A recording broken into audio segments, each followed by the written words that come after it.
નમસ્કાર દર્શક મિત્રો, એબી ગુજરાતી ન્યૂઝમાં આપનું સ્વાગત છે। મહુવા તાલુકાનો બગડ ડેમ સંપૂર્ણ રીતે ભરાયો। નીચાણવાળા 13 ગામોને કરાયા એલર્ટ। નદીના પટમાં અવરજવર નહીં કરવા માટે તંત્ર દ્વારા અપાઈ સૂચના।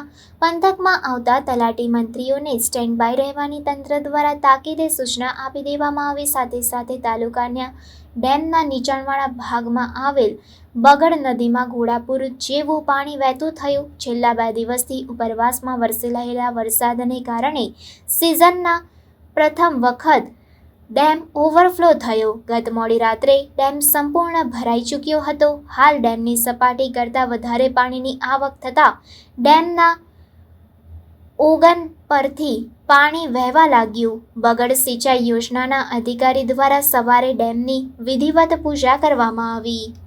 રિપોર્ટર ફિરોઝ મલેક સાથે કેમેરામેન બીજલભાઈ માલકિયા, એબી ગુજરાતી ન્યૂઝ, ભાવનગર।